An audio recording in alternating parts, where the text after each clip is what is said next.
నిన్న మీడియా మొత్తం ఒకటే టాక్. అనసూయ ఎందుకు ఏడ్చింది? అఫ్‌కోర్స్ అనసూయ ఇంతకుముందు కూడా చాలా సార్లు ఏడ్చింది. కానీ ప్రతిదానికి ఏదో ఉంది. కానీ ఈసారి ఏడ్చిన ఏడుపు ఒకటి చెప్తా వినండి. ఎంత ఎమోషనల్ మనిషి అయినా సరే, ఆడదైనా, మగాడైనా ఎవరైనా సరే, ఇప్పుడు ఒక మానసికంగా ఒక మెంటల్ పేషెంట్ అంటే మానసిక పేషెంట్ ఉన్నారనుకోండి. మన ఇంట్లోనో లేకపోతే మనం పనిచేసే చోటో. అదే పనిగా మనల్ని ఇప్పుడు వచ్చాడు. ఫర్ ఎగ్జాంపుల్ మొహం మీద ఇలా గీరాడు అనుకుందాం ఎవరైనా. మన తమ్ముడో, అన్నో ఎవరో కొంచెం మెంటల్లీ హ్యాండిక్యాప్డ్. మనకంత కోపం రాదు. వాళ్ళ మీద జాలేసి అయ్యో పాపం వీడు ఎందుకు ఇలా గీరగలుగుతున్నాడు అని. నెక్స్ట్ మళ్ళీ గీరాడు అనుకో కొంచెం కోపం వస్తుంది. కాదనలేం. అవునా? ఇంట్లో పెద్దవాళ్ళు ఎవరికన్నా కంప్లైంట్ చేస్తాం. అయినా సరే మళ్ళీ గీరాడు అనుకో ఏడుపు వస్తుంది. ఇంకేం చేస్తాం చెప్పు? కంప్లైంట్ చేసావని కొట్టించలేము, అలా అని గీరించుకోలేము, అలా అని వాళ్ళ మీద జాలి చూపించలేము. ఇంక ఏడవడం తప్ప ఇంకా వేరేదే ఉండదు. సేమ్ సిట్యువేషన్ అనసూయది. ఒక ఆవిడ రోడ్డెక్కి అదే పనిగా ఆమె సంపాదన గురించి, ఆమె పిల్లల గురించి, ఆమె భర్త గురించి, ఆమె పెంపకం గురించి, ఆమె తల్లి గురించి, ఆమె తండ్రి గురించి, ఆమె పనిచేసిన ఛానల్స్ గురించి, చేసిన సినిమాల గురించి వక్రంగా నువ్వు ఎట్లాంటి దానివో మాకు తెలియదా, నువ్వు ఎట్లాంటి దానివో మాకు తెలియదా, నీ సంపాదన ఎట్లాంటిదో మాకు తెలియదా, నువ్వు ఏం చేసి సంపాదిస్తావో మాకు తెలియదా, నీ పిల్లలు అట్లా, నీ మొగడు ఇట్లా, నువ్విట్లా, నీది అట్లా అంటే స్ట్రాంగే అనసూయ, కాదనలేం. స్టార్టింగ్ వినింది యాజ్ ఎ పర్సన్, తర్వాత స్ట్రాంగ్ కౌంటర్స్ ఇచ్చింది. వింటా వెళ్తూ ఉంటే మనకు కూడా కోపం వస్తుంది, రిప్లై స్ట్రాంగ్ ఇవ్వాలనిపిస్తుంది, చివరికి ఏడిపే వస్తుంది. Because it's not stopping. ఎప్పుడు ఆల్మోస్ట్ లాస్ట్ ఇయర్ December 20 నుంచి మొదలు పెడితే ఈరోజు దాకా ఇంకా ఆవిడ ఏంటో ఎక్కడెక్కడ లేని సంతానంతా తీసుకొచ్చి మీడియా ముందు పెడతారు. మిమ్మల్ని ఏమన్నా తెలియట్లా. అందుకే అనసూయ కంప్లైంట్ ఇచ్చింది. రియల్లీ మనకు వాగితే చాలా కంటెంట్ ఎవడో తెలీదు, ఆమె ఎవరో తెలియదు, ఎందుకు వస్తుందో తెలియదు. కాసేపు 2 hours మనకి ఏదో మాట్లాడడానికి వచ్చారంటే కూర్చొని ఇంటర్వ్యూలు చేసేస్తున్నాం, డిబేట్లు చేసేస్తున్నాం. వాళ్ళ దగ్గర సబ్జెక్ట్ ఏంటి, వాళ్ళు ఏం మాట్లాడుతున్నారు? ఎవరైనా ఒక ఆడదాన్ని పట్టుకొని నీ బతికేందో మాకు తెలియదా, నువ్వు ఏం చేసి సంపాదిస్తావో మాకు తెలియదా, నీ సంపాదన ఎట్లో మాకు తెలియదా, బికినీ వేసుకొని ఇక్కడికి రా, దమ్ముంటే నువ్వో నేను చూసుకుందాం, అట్లా మాట్లాడితే ఫస్ట్ వాళ్ళ మీద జాలేస్తుంది. ఆబ్వియస్లీ మనకు కూడా జాలేసింది. ఎక్కడి నుంచి వచ్చింది, ఎక్కడ లేని సంతంతా బతికొస్తారు అని చెప్పి అదే పనిగా అంటుంటే కోపం వచ్చింది.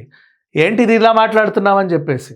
ఆ తర్వాత మళ్ళీ ఇంకా రిపీట్ ఇంక ఏడుపే వస్తుంది. ఏం చేస్తాం చెప్పండి?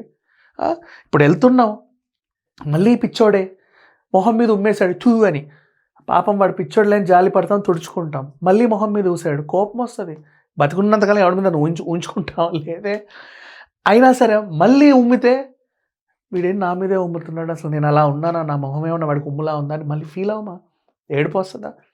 అంతే. ఒక ఫీలింగ్ని అదే పనిగా ఈ ఛానల్ పోతే ఆ ఛానల్ పోతే ఈ ఛానల్, పిలుస్తున్నారు వెళ్తుంది. పోనీ ఏంటి కంటెంట్ అంటే అదేనండి, ఆ రోజు అప్పుడెప్పుడో జరిగింది కదా, మళ్ళీ అదే అనర్గళంగా. ఇప్పుడు సరే అనసూయ ఏడుపుని పక్కన పెట్టేస్తే కాసేపు మళ్ళీ వద్దాం అక్కడికి. నీ కంటెంట్ ఏంటి? కామాంధులని, రేపిస్ట్లని, ఆడవాళ్ళని అసభ్యంగా చూసే వాళ్ళని, లైంగికంగా వేధించే వాళ్ళని ఇప్పటి వరకు ఈ సమాజంలో ఇన్నేళ్ల వరకే, నేను పుట్టినప్పటి నుంచి, నా పుట్టుకకు ముందేంటో నాకు తెలీదు, చదువుకొని ఎరిగా, చూసెరిగా, ఈ రోజు వరకు సపోర్ట్ చేసింది ఎవరు లేరు. Nobody will accept a rapist, no society, nowhere. ఈ ప్రపంచమే కాదు, ఇంకో ప్రపంచమైనా, ఏమో అవతార్ లాంటి పండోరా ప్రపంచం ఇంకోటి ఉన్నా, మార్సు ఇంకా అక్కడ కూడా జీవం ఉన్నా, చంద్రుడి పైన జీవం ఉన్నా, ఎక్కడ కూడా లైంగికంగా వేధించే వాళ్ళని, అసభ్యంగా ప్రవర్తించే వాళ్ళని, ఆన్లైన్లో డీప్ ఫేక్ సెక్స్ వీడియోలు అప్లోడ్ చేసే వాళ్ళని, చిన్నపిల్లని సెక్షువల్ అబ్యూస్ చేసే వాళ్ళని కానీ, ఆడవాళ్ళ బట్టలను చూసి అని సొల్లు గార్చుకునే వాళ్ళని కానీ, ఇంటర్నెట్లో ఆడవాళ్ళని మార్ఫింగ్ చేసే వాళ్ళని కానీ, ఎవ్వరు అమ్మాయిలని చివరికి అఘాయిత్యం చేసేవాళ్ళు కానీ, సామూహికంగానో ఇంకో రకంగానో, నో బడీ విల్ యాక్సెప్ట్. అసలు వాళ్ళకి సపోర్ట్ చేయరు. ఈవెన్ వాళ్ళని జైలుకి తీసుకెళ్ళినా సరే జైల్లో ఖైదీలకు కూడా కోపం వస్తుంది, వీడిని చంపేయాలి, నరికేయాలని. అందుకే చాలా సేఫ్టీగా పక్కన పెడతారు. ఇంకా సమాజం మీదకి వదిలితే ఏం చేస్తారు అర్థం కాక ఎన్కౌంటర్లు కూడా చేస్తారు. అంటే అంత పెద్ద నేరస్తులు వాళ్ళని వాళ్ళ మెంటల్ స్టేటస్ని సపోర్ట్ చేస్తూ మాట్లాడుతుంది. ఏమని మగాడంటే ఆడు 3 రాకపోతే ఆడు మగాడు ఎట్లయితాడు? అంటే మగాడంటే మూడొస్తేనే మగాడు, లేదంటే లేదు. స్టాంప్ వేసేసావు, అయిపోయింది. నువ్వు ఇక్కడి దాకా బట్టలు వేసుకుంటే వాడు చూడడా? వాడికి మూడు రాదా? అవునమ్మా, మేము సెలూన్స్కి వెళ్తాం, జిమ్లకి వెళ్తాం, అన్ని యూనిసెక్స్ జిమ్సే, యూనిసెక్స్ సెలూన్సే. పక్కన ఒక ఆవిడ ఫేషియల్ చేసుకుంటే సొల్లుగార్చుకుంటారా? పక్కన ఒక ఆవిడ జిమ్ చేస్తే సొల్లుగార్చుకుంటారా?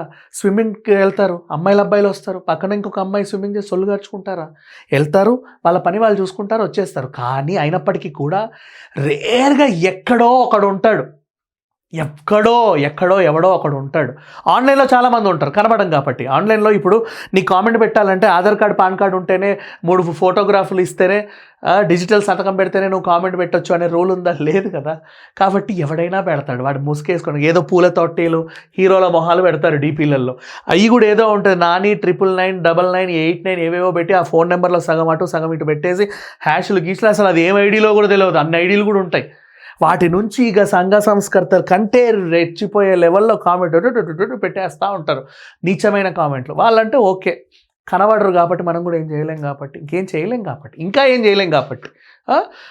కానీ సమాజంలో తిరిగే వాళ్ళు, ఇప్పుడు ఒక అమ్మాయి బయటికి వెళ్తే జాకెట్ చింపేవాడు, మిడ్డీ లాగేవాడు, జుట్టు వీకేవాడు, మందలోకి వచ్చింది అంటే ఎక్కడెక్కడో చేతులు వేసేవాళ్ళు, వాళ్ళందరికీ ఏమంటాం మనం? వాళ్ళని తీసుకెళ్ళి చెట్టుకు కట్టేసి కొడతారు, జనరల్గా రాళ్ళేస్తారు. కానీ వాళ్ళకి సపోర్ట్గా ఈవిడొచ్చింది. నువ్వు అలా బట్టలు వేసుకున్నావు కాబట్టి వాడికి నిన్ను తాకాలనిపించింది, నిన్ను ముట్టాలనిపించింది, నిన్ను లాగాలనిపించింది. ఏం మనిషివమ్మా? వీళ్ళ గురించి మాట్లాడడానికి అసహ్యంగా ఉంది. నెక్స్ట్, నిన్న ఏం జరిగింది? ఒక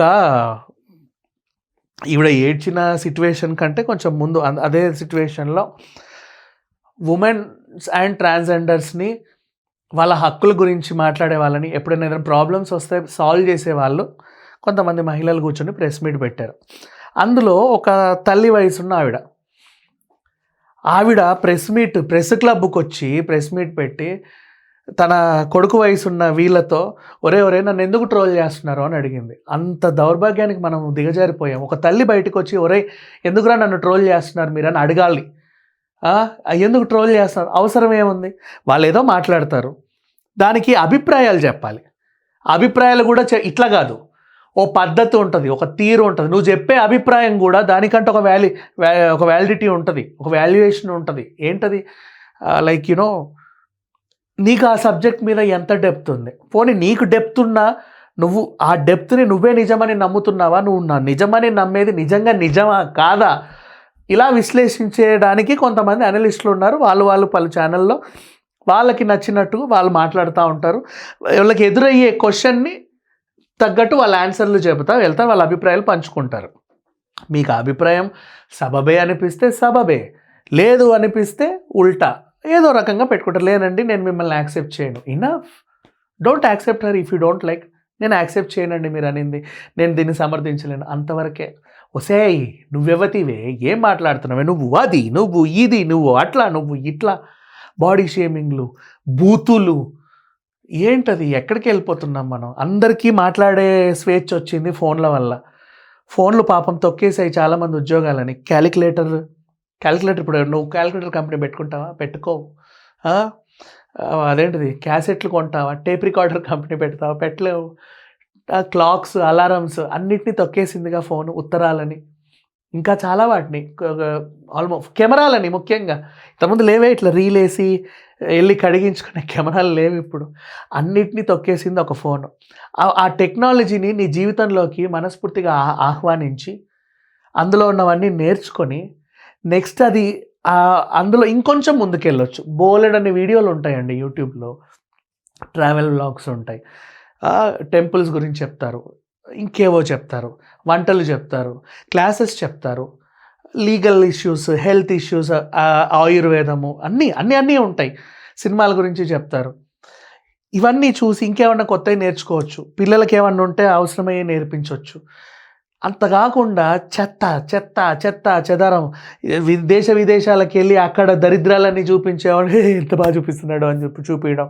ఇలాంటి వాళ్ళు వచ్చి మాట్లాడితే అబ్బా ఎంత బాగా మాట్లాడిందో అక్క మా హక్కుల కోసం. ఏం హక్కులు, ఏం మాట్లాడింది, అదేంటి? నువ్వు అలా బట్టలు వేసుకుంటేనే మగాడు నీ మీదకి వచ్చాడు. అసలు ఏమ్మా అత్యాచారానికి గురయ్యావా? అయినా అసలు చేసిన వాడి తప్పు లేదు, నువ్వే వాడిని టెంప్ట్ చేసి అత్యాచారం చేయించుకున్నావు, నీదే తప్పు అని మాట్లాడే మహిళ ఈవిడ. రేపటి రోజు వీళ్ళింట్లో కూడా ఈవిడకైనా వీళ్ళింట్లో అమ్మాయిలకైనా ఇలాంటి వేధింపులు ఏదైనా గురైనా మళ్ళీ ఇలాంటి వాళ్ళు వచ్చే మాట్లాడతారు. తెలియదు ఈవిడికి యాక్చువల్గా చెప్పాలంటే, నువ్వు అట్లాంటి దానివి ఇట్లాంటి దానివి అన్నావు కదా. రేపటి రోజు ఈవిడికి ఏమైనా కూడా అనసూయ లాంటి వాళ్ళు విషయం తెలుసుకుంటే ఇది చాలా ఇదండి అదండి అదండి అని చెప్తారు.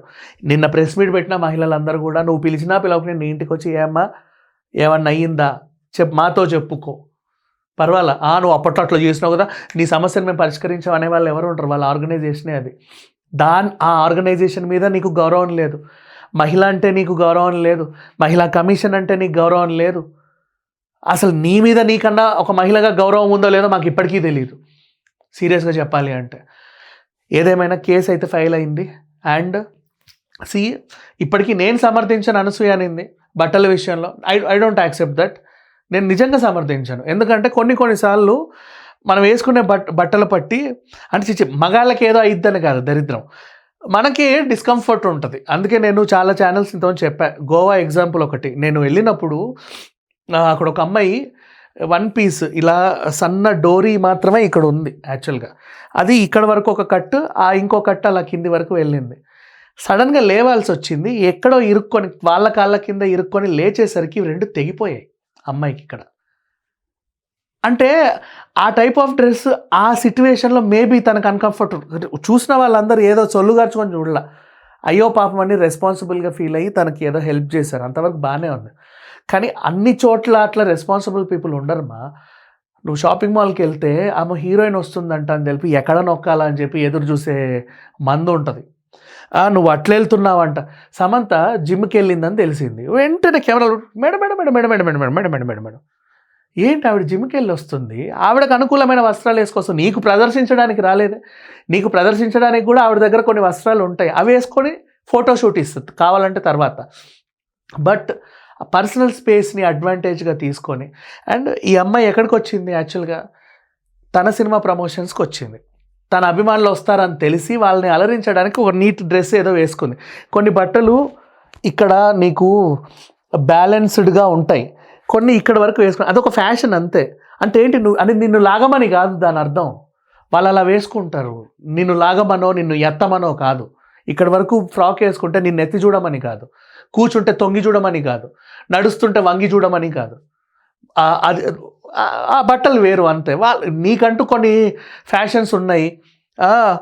బెల్ బాటమ్ ప్యాంట్లు ఇక్కడ దాకా కాలర్ పోయి ఇంకేవో వచ్చాయి, తర్వాత పూల చొక్కాలు వచ్చి ఇప్పుడు అన్ని పూల చొక్కాలే వేస్తున్నారు. ఇంచుమించు చెప్పాలంటే ఆడవాళ్ళ చీరలు కట్ చేసుకొని చొక్కాలు కుట్టించుకోవడం కూడా వేసుకుంటున్నాం, మనకేం ఇబ్బందులు లేవు.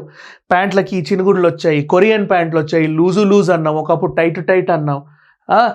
ఇన్ని ఫ్యాషన్లు మగాళ్ళకు ఉన్నప్పుడు ఆడవాళ్ళకు కూడా కొన్ని ఫ్యాషన్స్ ఉంటాయి. అన్ని వేళల్లోనూ నువ్వు ఈ ఫ్యాషనే అలా ఖచ్చితంగా వేసుకోవాలని మగాడు అనడం తప్పు. ఆ సిట్యువేషన్ని ఇవిడ వ్యతిరేకించింది యాక్చువల్గా చెప్పాలంటే.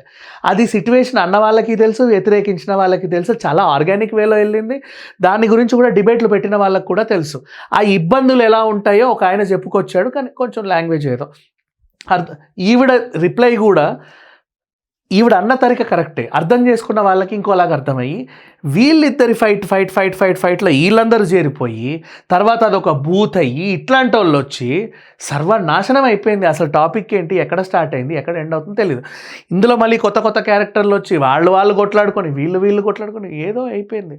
కానీ ఓవరాల్గా వీళ్ళందరిలోనూ గట్టిగా ఖండించాలంటే ఈవిడ్ని. వై? బికాజ్ తన ప్రాబ్లం ఏంటంటే తను నమ్మిన తను చూసిన ఏదో సంథింగ్, మరి ఏం చూసిందో తెలియదు, ఇట్లాగే ఉంటారు, ఇలాగే జరుగుద్దని నమ్మి అలాగే తయారై మాట్లాడుతుంది. ఇది తప్పమ్మా అని చెప్తున్నారు అంతే, కానీ వినడానికి సిద్ధంగా కూడా లేదా మైండ్. అది మరి వాళ్ళ మానసిక సమస్య ఏంటో నాకైతే నిజంగా జాలేస్తుంది.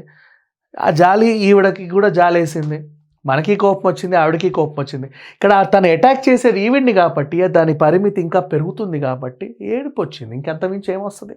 సో ఇది సిట్యువేషన్. ఇంకా మళ్ళీ ఇలాంటివి మాట్లాడుకోవద్దు అని అనుకుంటున్నా. అట్లీస్ట్ ఈవిడ కేసు ఫైల్ చేసి ఈవిడ్ని అరెస్ట్ చేపిస్తే నెక్స్ట్ జనరేషన్లో వాళ్ళకి ఏం మాట్లాడాలి, ఏం మాట్లాడొద్దు, కొన్ని సెన్సిటివ్ ఇష్యూస్లోకి మనం వస్తే ఎలా మాట్లాడాలి, ఎలా మాట్లాడకూడదు అనేది తెలిసిపోతుంది. Thank you so much.